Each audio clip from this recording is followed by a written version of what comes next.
Mike Tomlin announced the Pittsburgh Steelers starter for the 2024-2025 NFL season. Take a listen to his comment on announcing the starting quarterback of the Steelers. I met with both quarterbacks here just a few minutes ago after practice, and I informed them that Russ is QB1 going into week 1. It was a difficult decision, but not difficult in a negative way, to be quite honest with you. It was difficult in a positive way. The decision was difficult because of what they're capable of doing. The decision was difficult because of how they have conducted themselves, as opposed to the things that they fall short in terms of capabilities or negative conduct.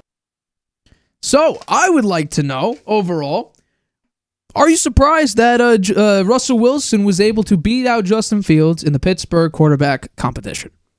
I'm not that surprised. I think when the when you look at their play, both of them, it wasn't that much different from one another. Although Fields played quite a bit, played more than Russell Wilson did. When it's close, I think they're going to go with the experienced guy, and that's what they decided to do. And Tomlin said the decision was difficult because of how they conducted themselves.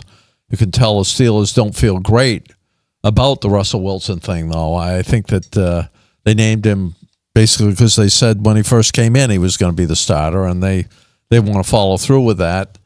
He's named the week 1 starter after a month of speculation. I mean, Fields made his case in training camp, and it was a strong case, I think. But the Steelers opted for more experienced Wilson, but maybe not for every play.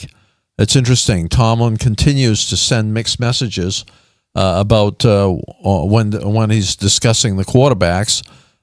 Wilson has been number 1 since signing. So why are they promoting Fields so much? I don't understand that. Consistent praise for Fields from Tomlin.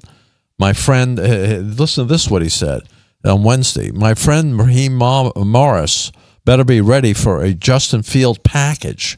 There is too much talent to be sitting around watching. Most of the backup quarterbacks just sit around and watch. Those who are too talented for that are starting games and playing football. What message does that send to Russell Wilson? Not much of it. There's not much distinction between the two, as I said in the preseason. So Pittsburgh went with their original pick. It was the pole Russell position Wilson. they gave it to immediately. The pole position. You know, Wilson has a decade of experience on Fields, and he has a Super Bowl win. But what's that say about his current ability? I mean, he played the last couple of years very spotty. When 2 equal options are out there, you generally lean to the guy with experience.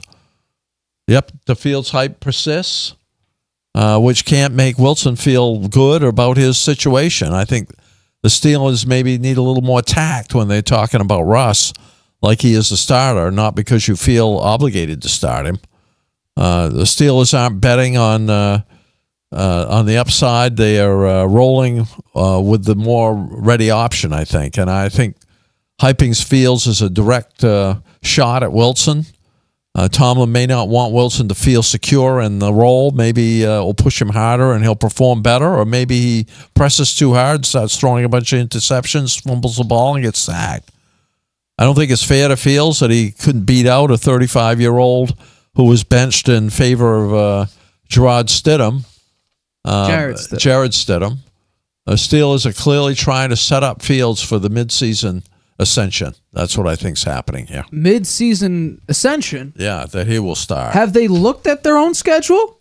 Let's go to the mid-season ascension, shall we? Oh, my Lord.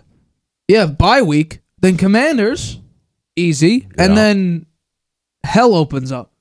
Ravens, Browns, Bengals, Browns, Eagles, Ravens, Chiefs, Bengals. Mid-season ascension. You're telling me that Justin Fields is going to go in around week 10, week 9, maybe even week 8, and a quarterback who performs worse in the fourth quarter when he's winning than losing is going to ascend against the Baltimore Ravens defense, against the previous #1 defense in the NFL, the Cleveland Browns. I would say unless... Against the Bengals with a projected healthy Joe Burrow. I'd say... Eagles on a bounce back, and then the Chiefs who just won the Super Bowl. I would say that unless Russell Wilson's got a winning record going into a week 10... Which is possible. It's possible. It's possible, but if it better be, right? When we look at the schedule to start, they should be very competitive against Atlanta. They're currently underdogs by a field goal. Okay, but they should be competitive, as I said. Yeah. Okay, a field goal is being very competitive. Yeah. Broncos, they should win that game. The Chargers early with a new coach, and maybe they don't have the wide receiver talent that they've had in the past. So maybe there's a possible win there. The Colts, they ought to win that game. Dallas, they're going to lose that one. The Raiders, they should win that one. The Jets, they'll probably lose that one. The Giants, they should win. So there's 1, 2, 3, 4, maybe 5 wins. If they have, or maybe 6 wins. If they have 6 wins going into Week 10, then I think Russ will still be out there. Do you want to know where they're favorites? If they have a losing record by Week 10, I think Justin Fields will be in there. Do you want to know where the Vegas is saying that they're favorites in the game? Week 2 against at Broncos. Week 3 against the Chargers. They're even against the Raiders in Week 6. They're -1 point favorites against the Commanders in Week 10, and they're not a favorite at any other point in the season. They're not the favorite against the Colts? No, they are the Colts. They are plus 1.5 point underdogs against the Indianapolis Colts. The Giants are favored. The Giants, correct, and also that -4.5 point favorites. Yeah. The Jets, though, 1 point underdogs. Yeah.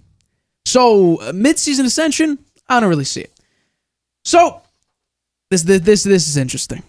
I also think that this might have been the wrong decision. I just talked about Drake May over Jacoby Brissett, which I think would have been the better decision. But now they're going with Russell Wilson. What have we seen the past 2 years with Russ? We saw let Russ cook to Broncos country, let's die. Because that's exactly what happened. He signed a 5-year, $242 million contract with the Denver Broncos without playing a single snap. I don't think that was a very good deal for the Denver Broncos, paying him on average $48.5 million per year to be one of the worst quarterbacks in the NFL, and also to dink and dunk his way to nothing. A bad record, a stain on his reputation as a Super Bowl winning quarterback on pace to make it to the National Football Hall of Fame. I've said this before on the show. Only quarterback the past 2 years to have double digits in checkdown percentage.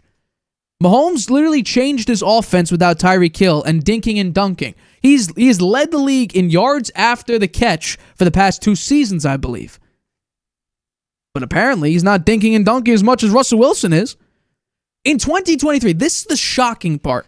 So, last year, Pittsburgh had the 31st best pass blocking offensive line, so the second worst in the league. Meanwhile, the Denver Broncos had the 7th best in the NFL. And think about this. With the 7th best offensive line in the NFL, Russell Wilson he gave up, so QB responsible pressures. Nearly 1/4 of all of his pressures came from him creating the pressure behind the 7th best offensive line. That's holding onto the ball for way too long. That's padding it. That's not moving. That's a lack of pocket awareness. By the way, Justin Fields was 9th, 17.6%. Russell Wilson was 24.3%. He was 20th in average depth of target. And Russell, and by the way, in this preseason, it just really shone a massive light on this. Yards per attempt, ready for this. Justin Fields, 7.4. Russell Wilson, 6.1. And we talked about it. In that last preseason game, his average depth of target from behind the line of scrimmage and short passes, 0 to 9 yards, was in the negative, meaning he was throwing it backwards more than forwards. That's a little bit of an issue. So you open up with that schedule, and let's bring it up one more time. You open with this schedule, and yes, you're underdogs against Atlanta. You're favored against Denver and LA, although I think LA is going to be much better because you have a legitimate coach who, for some reason, I assume he'll do his job instead of Brandon Staley, who was a defensive coach, and their defense was the worst in the NFL. The worst defense for 4 straight years. Justin Herbert's defense gave up the most yards and points. He has a negative net point differential between points scored and points given up. How is that supposed to help Justin Herbert succeed? Yes, he hasn't won a playoff game. I wonder why. It's kind of hard to win a playoff game or be massively successful when your defense can't stop anybody. By the way, Justin Herbert put up the most points to start a career for the first 3 years. And he has the most yards first 4 years of somebody's career. His defense just let him down. But this is a relatively easy schedule to start with. He's familiar with the Broncos. He was just on the Broncos. He's familiar with the Chargers. He was just in their own division. The Colts he played. Dallas he's played over his career. Jets were in his conference. Raiders were in his division as well. Played him twice a year. So I guess it's because he's comfortable, because he's familiar with these teams. I can't see how a very conservative quarterback can come in and succeed in an offense which is not his forte. Who do you think is the more accurate passer? More accurate passer? That's Russell Wilson. And who is the better runner? Justin Fields. Okay. So offensive coordinator is Arthur Smith, who likes to run the football. That's right. Russell Wilson doesn't run it anymore. What happens if Fields gets in there mid-season and he bombs? He will, because if he goes in mid-season, look who he's up against. I really don't. Well, it might not be him that bombs. It could be the rest of the team. I mean, he might play okay. I think it's just going to be a complete tire fire halfway through the year. I mean, the defense might not be able to stop these teams, but the defense is always surprisingly defense should be good. Yeah. Now, they signed Quez Watkins today, but outside of that, the ability to not get Brandon Ayuk is a massive shot because you have George Pickens and who? Let's see. Right now, Van Jefferson. Low risk, low reward. Really not much you can do. He was a free agent signing. Then you got third-year player Calvin Austin. 17 career catches in 3 years. You also have Roman Wilson, who missed all of the preseason due to an injury, who I actually like from Michigan. Then you got Scotty Miller, former Buccaneer. Doesn't get really much of a role anymore. And then Corell Patterson, who is a running back, return, but he's a wide receiver as well. I think he's a good player to have, personally. I like Cordell Patterson. Well, he's had his moments over the course of his career. He played well when he was with the Patriots. They should have hung on to him. But I think the inability to acquire Brandon Ayuk is going to rear its ugly head this season because it'll be the exact same thing that Ayuk or maybe on the Patriots would do. They're going to they're going to put all their attention towards the biggest asset on your team, the one that could cause them the most problems, which if you have Ayuk and Pickens and Najee Harris and Jaylen Warren, maybe there's a chance for you to not be able to double Pickens or double Ayuk. But now you could double Pickens and just worry about the run game if Najee Harris is going to run it because that's what Arthur Smith will bring, a more run-style play-action offense.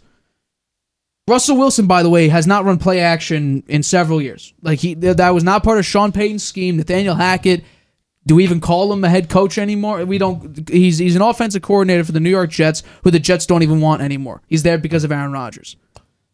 So I think it's unfortunate that's what happened with Russ's career, but he's not helping himself. He's still talking about winning 2 Super Bowls. He said the exact same thing with Denver. He wants to win 2 in 5 years. We're on year 3. He's won 0. Hasn't come close. And really, what this was... As they made the playoffs. What this was, and maybe Mike Tomlin is thinking about this, maybe not. Who gives me the least chance to break my 500 and above streak? Who gives me the highest opportunity to keep it alive? Because I'm telling you, people don't agree with me, because we've talked about this before. The Steelers are going to be horrible.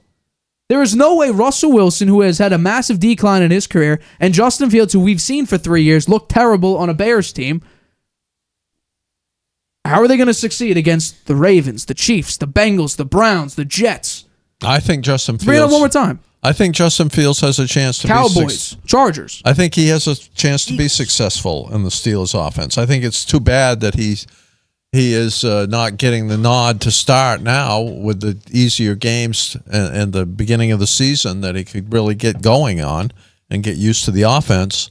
They're going to bring him in later on when it's, as you pointed out, the chances are they could just go over for the second half of the season. So I think actually, and Tomlin made a mistake. I think he should have picked Fields.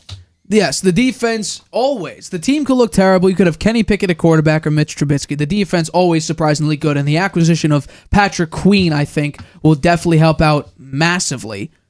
But I think Cordell Patterson, they should give him some chances, some touches. I would not just send all your money into the Cordell Patterson I wouldn't all stock. of it, but I would give him some touches because he's a good football player. I'm sure they'll give him a couple touches here and there. But if we're talking about a guy who had a nice run for a touchdown in the preseason game. 6.1 yards an attempt. There is not a guy within 1.3 yards of you, and it's Justin Fields. And he had a touchdown. Like, yeah, he played it super conservative. Average depth of target, 5.8 yards. That's Daniel Jones. That's Mac Jones. That's not good. That's not winning you games. Yeah, well, it'll be fun to watch. Again, I can't wait for the season to start. It's going to be very, very fun. Hi, everybody. Thanks for watching. Make sure you subscribe here to get the latest from the show. Also, if you want to check out the full episode, make sure you click the I in the top right-hand corner right now. If you want to listen to this show anywhere you go, make sure you go to anchor.fm/The Harvey Hour or anywhere you get your podcasts.